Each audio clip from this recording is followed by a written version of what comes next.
여러분, 지난 1172 마지막 장면에서 조로가 뱉은 말 기억하십니까? 나한테 계획이 있다. 아니, 세상에서 길 찾는 게 제일 어려운 그 조로가 계획이라뇨. 심지어 그 말을 들은 루피조차 멍청한 표정을 지었을 겁니다. 이거 오다 선생님이 우리를 웃기려고 던진 개그컷일까요? 아니면 진짜 이 절망적인 상황을 뒤집을 역대급 반전이 숨어 있는 걸까요? 오늘 우리는 조로의 뇌구조를 완벽하게 파헤쳐 1172화에서 벌어질 대참사를 예측해 보겠습니다. 여러분, 해적담에 다시 오신 것을 환영합니다. 먼저 상황을 정리해 봅시다. 스탄세는 분명히 경고했습니다. 저 녀석들 사이에 끼어들지 마라. 후회하게 될 거다. 왜냐하면 적들의 능력인 도미리버시가 발동되면 아군끼리 서로를 죽이는 세뇌 상태에 빠지기 때문이죠. 그런데 조로는 이 무시무시한 경고를 듣자마자 씩 웃으며 계획이 있다고 했습니다. 솔직히 말해서 우리 모두 알잖아요. 조로는 상디 같은 지략가가 아닙니다. 복잡한 계산, 절대 아니죠. 아마 조로의 계획은 무식할 정도로 단순할 겁니다. 지금 전장에는 아군 거인인 하이루딘, 스탄생과 적군 거인들이 뒤섞여 있습니다. 조로는 이 난장판을 이용할 가능성이 큽니다. 가장 유력한 썰은 조로가 패왕색 패기를 활용한다는 것입니다. 그는 적의 능력에 대한 설명을 듣자마자 본능적으로 힘으로 찍어 누르면 된다고 판단했을 수 있습니다. 하지만 더 소름돋는 가설은 그가 과거 우섭을 명검 코포품으로 사용했던 것처럼 주변의 거인이나 지형지물을 닥치는 대로 집어던져서 적들의 진영을 강제로 붕괴시키는 물리적 트롤링을 시전할 수도 있다는 겁니다. 조로가 머리를 쓴다. 그건 100% 힘으로 해결하겠다는 뜻입니다. 1172화에서 조로가 보여줄 그림은 아마도 섬 전체를 반으로 가르거나 적을 아군에게 던져버리는 대혼돈의 카오스일 것입니다. 과연 그의 검이 도미리버시라는 사기적인 능력을 어떻게 베어버릴지 기대해도 좋을 것 같습니다. 하지만 여러분, 여기서 우리가 짚고 넘어가야 할 아주 불편한 진실이 하나 있습니다. 바로 야루의 전투력 논란입니다. 300년 넘게 살아온 엘바프의 전설, 전사들의 존경을 한몸에 받는 영웅. 그런데 기억나십니까? 무려 63년 전 고작 5살짜리 빅맘에게 그와 그의 동료 요루가 처참하게 털렸다는 사실을 말입니다. 이거 오다 선생님이 파워 밸런스를 완전히 놓아버린 걸까요? 지금 커뮤니티에서는 5살 꼬마한테도 진 노인네가 어떻게 현상금 수십억급인 도리와 부로기를 막느냐는 비관적인 여론이 많습니다. 하지만 저는 이 부분을 조금 다르게 봅니다. 이건 야루가 약해서가 아닙니다. 당시 5살 링링맘이 말도 안 되는 자연재해였기 때문입니다. 솔직히 말해서 그 당시 5살 빅맘이 폭주했을 때 전성기 가프나 로저가 왔어도 어이쿠 하면서 당황했을 겁니다. 오히려 이번 1172화에서 야루가 보여준 태도에 주목해야 합니다. 그는 자신의 수염에 꽂혀있던 검을 뽑아들었습니다. 이건 단순한 무기장착이 아닙니다. 엘바프의 전사로서 생의 마지막 싸움을 준비하는 의식과도 같습니다. 늙고 병든 몸이지만 그는 300년의 경험치를 가지고 있습니다. 지금 도리와 부로기는 도미리버시에 의해 이성을 잃고 날뛰는 짐승 상태입니다. 기술이나 전략 없이 힘만 쓰는 괴물들이죠. 반면 야루는 수많은 전쟁을 겪은 베테랑입니다. 야루가 그들을 힘으로 이긴다. 불가능합니다.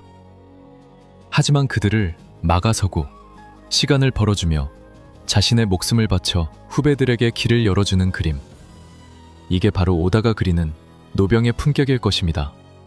만약 이번에 야루가 도리와 부로기의 공격을 받아내고 장렬하게 전사한다면 그것이야말로 63년 전 빅맘에게 짓밟혔던 엘바프 전사들의 자존심을 회복하는 최고의 연출이 될 것입니다. 빅맘은 이제 없습니다. 하지만 그녀가 남긴 악몽을 야루가 스스로 끊어내는 장면, 상상만 해도 전율에 흐르지 않습니까? 자, 이제 무대를 좀 더 넓혀봅시다. 지옥 같은 언더월드에 도착한 구원 투수들, 과연 누가 누구와 싸우게 될까요? 여기서 가장 흥미로운 점은 밀짚모자 일당의 전력이 묘하게 분산되었다는 겁니다. 특히 상디의 햄보가 심상치 않습니다. 그리고 쥐도 새도 모르게 사라진 브룩, 도대체 이 뼈다귀 신사는 어디로 간 걸까요? 현재 상황을 분석해보면 3개의 전장으로 나뉩니다. 첫 번째는 방금 이야기한 조로와 거인들이 있는 메인 전장. 두 번째는 거인 아이들을 구하러 간 로드와 골드버그. 그리고 마지막 세 번째, 바로 나미를 구하러 가는 구출조입니다. 여기에는 필연적으로 상디, 가반, 그리고 처파가 포함될 가능성이 높습니다. 왜냐고요? 상디는 동료, 특히 레이디가 위험하면 가장 먼저 반응하는 인물입니다. 그리고 가반은 지하 세계의 진실을 파헤치고 싶어 하죠. 이 조합이 향하는 곳에는 이무의 하수인이자 신의 기사단급 강자인 소모가 기다리고 있을 확률이 매우 높습니다. 여기서 제 뇌피셜을 하나 풀겠습니다. 이번 에피소드는 상디에게 있어 제2의 각성 무대입니다. 그는 이미 혈통인자의 힘을 얻었지만 여전히 최상위권 강자들과 싸우기엔 결정적인 한방, 즉 패왕색 패기가 부족하다는 평을 듣고 있습니다. 만약 상디가 나미를 위협하는 소모와 맞닥뜨린다면, 그리고 그 과정에서 제르마의 과학력을 뛰어넘는 인간 상기로서의 왕의 차지를 보여준다면, 이건 팬들이 10년 넘게 기다려온 명장면이 될 것입니다. 그리고 브룩, 징베가 툭 던진 한마디, 브룩은 어디론가 사라졌다. 이거 예사롭지 않습니다. 여러분, 브룩이 누구입니까? 영혼을 다루는 자입니다. 그리고 이번 적들의 우두머리 중 하나인 군코와 과거와 깊은 연관이 있는 무리일 수 있습니다. 헐로 적의 본거지로 침투했을지도 모릅니다. 헐케이크 아일랜드에서 빅맘의 포네그리프를 훔쳐낸 그 MVP 본능이 다시 한번 발동된 것이죠. 브룩과 군코의 대면, 이건 단순한 전투가 아니라 원피스 역사를 관통하는 거대한 떡밥풀이가 될 것입니다. 마지막으로 야루가 입에 담은 가장 충격적인 떡밥, 바로 할리의 텍스트입니다. 세계는 분열될 것이다. 여러분, 이 말이 단순히 땅덩어리가 갈라진다는 뜻일까요? 아니면 오다 선생님이 숨겨놓은 최종장의 핵심 키워드일까요?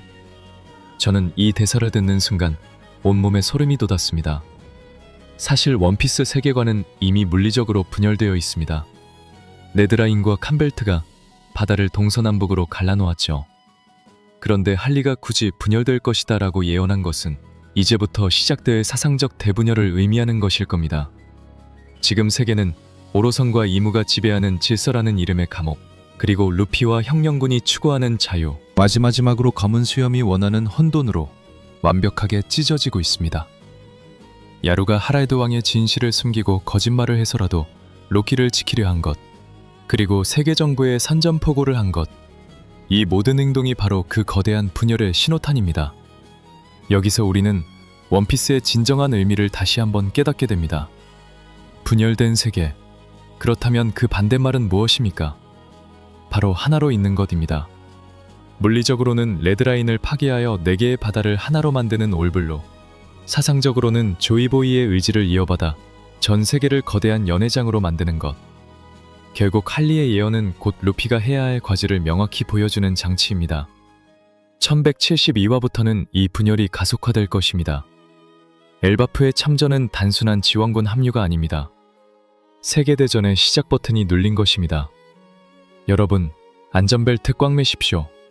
이제부터는 매주가 전설입니다. 자, 오늘 준비한 1172화 심층 분석은 여기까지입니다. 조로의 무식하지만 확실한 계획, 야루의 마지막 불꽃, 상디의 각성, 그리고 할리의 예언까지 정말 쉴 틈 없이 몰아치는 전개입니다. 과연 오다 선생님은 다음 화에서 또 어떤 충격적인 반전으로 우리 뒤통수를 때릴까요? 여러분의 생각은 어떠신가요? 조로가 과연 도미 리버시를 뚫고 도리와 브로기를 구해낼 수 있을까요? 댓글로 여러분만의 뇌피셜을 자유롭게 남겨주세요. 오늘 영상이 흥미로웠다면 구독과 좋아요, 그리고 알림 설정까지 부탁드립니다.